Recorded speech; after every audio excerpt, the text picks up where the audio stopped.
जय श्रीराम, जय शिवराय मित्रांनो. तर डेमोमध्ये बघितल्याप्रमाणे एडिटर स्पेशल रील क्रिएट करण्यासाठी आपल्याला अलाइन मोशनची गरज लागणार आहे. त्यासाठी अलाइन मोशन ओपन करून घ्यायचं आहे आणि ओपन करून घेतल्यानंतर प्रोजेक्टमध्ये येऊन आजच्या व्हिडिओमध्ये वापरले जाणारे बीटमार्क आणि शेकिंग प्रीसेट आपण आपल्या व्हिडिओच्या डिस्क्रिप्शन बॉक्समध्ये दिलेल्या लिंकवरून इझिली इम्पोर्ट करू शकता अलाइन मोशनमध्ये.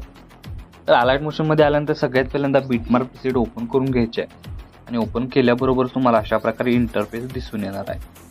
तर सगळ्यात फर्स्ट स्टेप काय करायची आहे की स्टार्टिंगला येऊन खालील प्लसचे नाव क्लिक करून मीडियामध्ये जायचं आहे. तर मीडियामध्ये गेल्यानंतर अशा प्रकारे तुम्हाला मटेरियल दिसून येणार आहे. तर सगळ्यात पहिल्यांदा काय करायचं आहे, तुमचा एक इमेज इथं ॲड करून घ्यायचा आहे. आता हा इमेज मी इथं डेमोसाठी यूज केलेला आहे. इथं तुम्ही स्वतःचा इमेज यूज करून हा स्टेटस आहे तो क्रिएट करू शकता.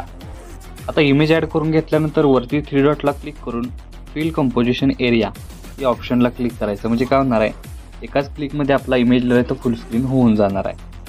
आता इमेज लेअर फुल स्क्रीन झाल्यानंतर याची जी लेंथ आहे ती 5.5 या सेकंदाच्या बीटमार्कपर्यंत वाढवून हा इमेज लेअर लॉंग प्रेस करून या रेक्टेंगल लेअरच्या खाली घेऊन यायचा आहे. म्हणजे जो आपण इफेक्ट वापरलेला आहे तो प्रॉपर असा दिसून येणार आहे. त्यानंतर स्टार्टिंगला येऊन परत एकदा प्लसचे नाव क्लिक करून मीडियामध्ये जायचं आहे आणि एक PNG अशा प्रकारे दिलेला आहे तो फक्त ॲड करायचा आहे. आणि ॲड केल्यानंतर याचीही लेंथ 5.5 सेकंदाच्या बीटमार्कपर्यंत वाढवून घ्यायची आहे. वाढून घेतल्यानंतर याचा ओव्हरऑल लुक तुम्हाला अशा प्रकारे दिसून येणार आहे. आता पहिलं ॲनिमेशन झाल्यानंतर या प्रत्येक इफेक्ट द्यायचा आहे प्रत्येक बीटमार्कला इमेजला. त्यासाठी इथून बॅक निघून आपल्याला शेकी प्रीसेट ओपन करून इथं बघू शकता हे 2 इफेक्ट आहे. तर फर्स्ट इफेक्ट आहे तो इथून आपल्याला काय करायचं आहे, कॉपी करून घ्यायचा आहे. कॉपी करून घेतल्यानंतर मेन प्रोजेक्टला येऊन आपल्याला इथं काय करायचं आहे, सगळ्यात पहिल्यांदा जी आपली रेक्टेंगल लेअर बघू शकता जी PNG आहे त्या PNGला इथं अप्लाय करायचं आहे. अप्लाय केल्यानंतर याचा ओव्हरऑल लुक तुम्हाला अशा प्रकारे दिसून येणार आहे, बघू शकता. तर हाच इफेक्ट आहे तो आपल्याला काय करायचा आहे, इमेज लेअरला अप्लाय करायचा आहे. इमेज लेअरला अप्लाय केल्यानंतर बघू शकता याचा ओव्हरऑल लुक तुम्हाला अशा प्रकारे दिसून येणार आहे. तर रेक्टेंगल लेअर म्हणजे आपली जी PNG आहे त्याला हा इफेक्ट अप्लाय नाही करायचा. त्यानंतर बॅक निघून परत एकदा शेकी प्रीसेट ओपन करून हा जो सेकंड नंबरचा इफेक्ट आहे तो इथून आपल्याला कॉपी करून घ्यायचा आहे. कॉपी करून घेतल्यानंतर मेन प्रोजेक्टला येऊन आपली जी PNG आहे त्या PNGला हा इफेक्ट अप्लाय करायचा आहे.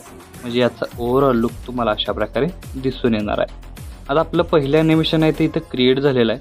सेकंड ॲनिमेशनसाठी आपल्याला 5.5 या सेकंदाच्या बीटमार्कवर येऊन खालील प्लसचे नाव क्लिक करून मीडियामध्ये जायचं आहे आणि मटेरियलमध्ये एक व्हिडिओ दिलेला आहे तो फक्त काय करायचा आहे, ॲड करून घ्यायचा आहे. ॲड करून घेतल्यानंतर बघू शकता प्रॉपर याचा ओव्हरऑल लुक तुम्हाला अशा प्रकारे दिसून येणार आहे.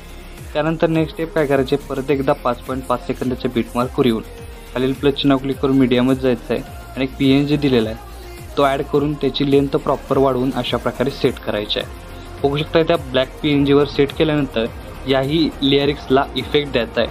त्यासाठी इथून बॅक निघून आपल्याला काय करायचं आहे, जो सेकंड नंबरचा इफेक्ट आहे तो इथून आपल्याला काय करायचा आहे, कॉपी करून घ्यायचा आहे. कॉपी करून घेतल्यानंतर मेन प्रोजेक्टला येऊन सेकंड नंबरचे जो PNG दिसतोय त्या PNGला देऊन बघू शकता याचा ओव्हरऑल लुक तुम्हाला स्टार्टिंगपासून अशा प्रकारे दिसून येणार आहे.